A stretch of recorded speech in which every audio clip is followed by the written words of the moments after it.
Chapter 1 Welcome to the Archipelago. Imagine a country spanning 3 time zones, where over 17,000 islands scatter along the equator like emerald confetti.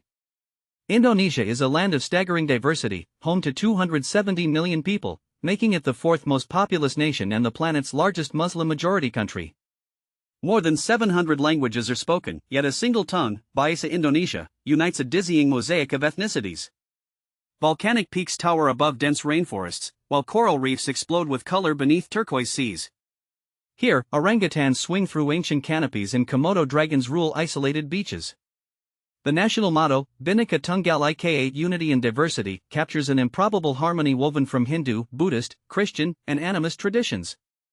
In just 12 minutes, we will trace the forces that shaped this archipelago, from mighty empires like Srivijaya and Majapahit to the scars of colonialism and the triumph of independence.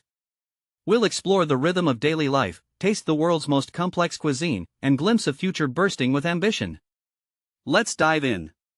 This is Indonesia, a nation that defies expectations at every turn. So fasten your seatbelt for a whirlwind tour of the world's largest archipelago. Welcome to Indonesia Explained. Chapter 2 A Land of Fire and Water. Indonesia sits squarely on the Pacific Ring of Fire, making it one of the most geologically restless places on Earth. Over 130 active volcanoes punctuate the landscape, from the brooding Mount Merapi to the otherworldly blue flames of Kawah Ijen. This fiery spine has gifted the soil with extraordinary fertility, blanketing Java and Bali with rice terraces that cascade like stairways to the sky. But the archipelago is also a realm of water.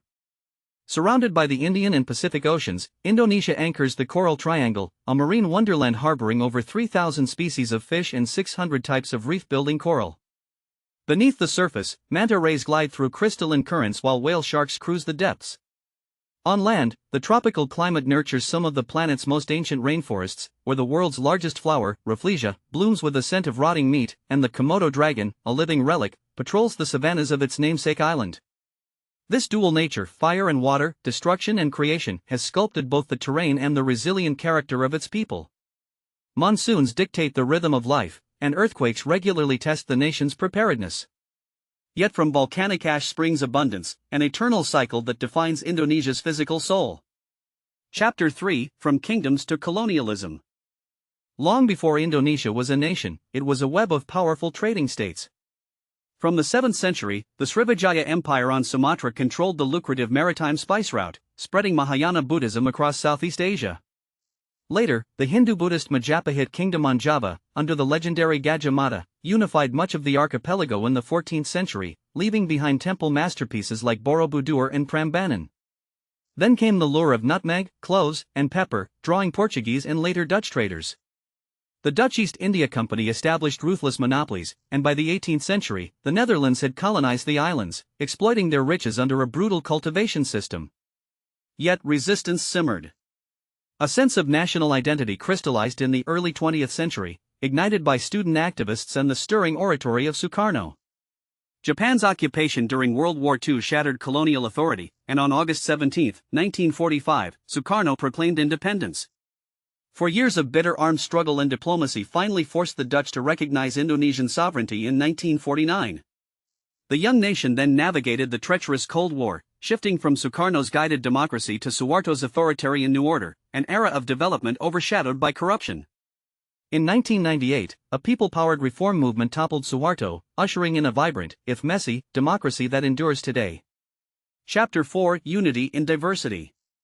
Step into an Indonesian town and you'll hear the call to prayer mingling with the chime of a Hindu temple bell. This is a nation where 86% of the population identifies as Muslim, yet Christians, Hindus, Buddhists, and followers of indigenous faiths live side by side, blending rituals in a syncretic dance. Ethnic diversity is equally staggering: Javanese, Sundanese, Malay, Batak, Bugis, Balinese, Papuan, and hundreds of other groups each contribute their own language, dress, and customs. The national language, Bahasa Indonesia, acts as the glue, enabling a Papuan farmer to chat with an Assamese trader. At the heart of community life is Gotong Royong, the tradition of mutual cooperation that fuels everything from rice harvests to neighborhood security.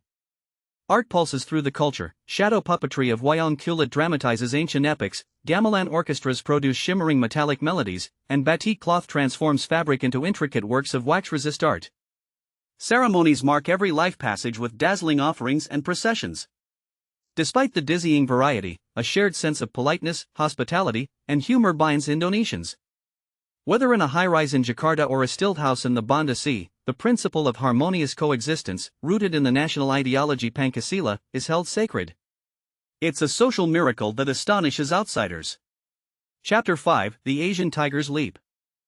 Indonesia's economy is a study in transformation. Once reliant on raw commodity exports, it has evolved into a G20 member with a trillion-dollar economy and a rapidly expanding middle class.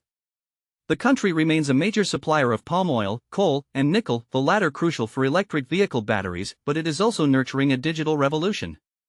Homegrown tech unicorns like Gojek and Tokopedia have reshaped everyday life, turning motorcycle taxis into delivery fleets and market stalls into online storefronts. Infrastructure is getting a 21st-century overhaul. New toll roads, ports, and mass rapid transit systems are stitching the fragmented nation together. Yet challenges persist. Inequality remains stark, particularly between the urbanized West and the less developed Eastern Islands. Corruption and red tape still hamper foreign investment, and the country's commodity dependence leaves it vulnerable to global price swings. Perhaps the boldest economic gambit is the relocation of the capital from sinking, congested Jakarta to a purpose-built city called Nusantara in East Kalimantan, a project that promises to rebalance development but stirs environmental and cost concerns. Meanwhile, tourism, once concentrated in Bali, is being pushed towards sustainable growth across the archipelago. With its young population and strategic location, Indonesia is betting on a future powered by innovation, green energy, and regional connectivity. Chapter 6: A Feast of Spices and Soul. Indonesian cuisine is a sensory explosion, an inheritance of the ancient spice trade that once lured the world to its shores. At its heart lies sambal, a fiery chili paste pounded fresh daily, awakening the palate. The national dish, nasi goreng, is a smoky fried rice crowned with a crispy egg, while sate, skewered grilled meat lacquered with peanut sauce, is street food royalty. Perhaps the crown jewel is rendang, a West Sumatran beef stew slow-cooked in coconut milk and a fragrant paste of lemongrass, galangal, and turmeric until tender and caramelized. Every island adds its own chapter. Java's gado-gado blankets blanched vegetables in a rich peanut dressing, Sulawesi offers spicy grilled fish wrapped in banana leaves, and Bali's babi guling roasts whole suckling pig stuffed with aromatic herbs. Tempeh, a fermented soybean cake, is a humble daily protein that has conquered health circles globally. Street warangs buzz with the scent of turmeric and clove, and no meal is complete without a mountain of steamed rice. Sweet indulgences like klepon rice balls and sweet martabak pancakes wrap up the feast. This culinary mosaic is bound by a deep reverence for flavor contrasts: sweet, salty, sour, and spicy mingling in every mouthful, a true taste of Indonesia's archipelagic soul. Chapter 7: Wonders Beyond Bali. Bali may be the postcard image of Indonesia, with its emerald rice terraces, cliffside temples, and surf breaks, but the nation's wonders stretch far beyond that famed island. On Java, the colossal Buddhist monument of Borobudur rises from the Kidu Plain, its 9 stacked platforms crowned with bell-shaped stupas and serene Buddha statues gazing over volcanic peaks. Nearby, the Hindu temple complex of Prambanan tells the Ramayana epic in stone, its pointed spires piercing the tropical sky. Eastward, the blue flames of Kawah Ijen volcano lure night hikers, while the otherworldly sunrise at Mount Bromo draws travelers to a sea of sand and smoke. For wildlife, Komodo National Park offers a chance to walk among monitor lizards that seem ripped from prehistory. Beneath the waves, Raja Ampat's karst islands guard a kaleidoscope of coral reefs often called the epicenter of marine biodiversity. On Sulawesi, the highland villages of Tanah Toraja stage elaborate funeral ceremonies with Tau-Tau effigies guarding cliffside tombs. Sumatra's Lake Toba, a vast volcanic crater, cradles an island within an island, while orangutans swing through the treetops of Bukit Laong. Every corner reveals a new treasure, proving that in Indonesia, adventure has no off-season. Chapter 8: Surprising Truths. Beneath Indonesia's familiar images lie startling realities. Jakarta, the sprawling capital of over 10 million, is sinking so fast that the government is building an entirely new capital, Nusantara, in the jungles of Borneo, a move unparalleled in modern history. The country is home to the world's largest flower, the Rafflesia arnoldii, which can weigh up to 11 kilograms and smells like decaying flesh to attract carrion flies. Despite being a Muslim-majority society, Bali is predominantly Hindu and celebrates Nyepi, a day of total silence when even the airport shuts down. Indonesia's football passions can unite 270 million people in a heartbeat, yet its national team's complex history mirrors the country's own struggles. The easternmost province of Papua sits on one of the world's richest gold and copper deposits at Graberg Mine, a source of immense wealth and enduring controversy. Meanwhile, the Bugis people of South Sulawesi were building ocean-faring schooners long before European contact, and their maritime culture thrives in the Pinasai boats still plying the archipelago. Indonesia also holds the record for most volcanoes of any country, and its rainforests house the last wild orangutans of Asia. Its size flips perspectives. Placed over Europe, Indonesia stretches from London to Baghdad, an island nation of continental scale. Chapter 9: The Road Ahead. Indonesia stands at a crossroads, balancing vast potential with profound challenges. Its youthful population, hungry for progress, is driving a tech boom that could leapfrog older economies. The government's ambition to become a top 5 global economy by 2045 is backed by massive infrastructure investments and a strategic position along key shipping lanes. Yet the road is steep.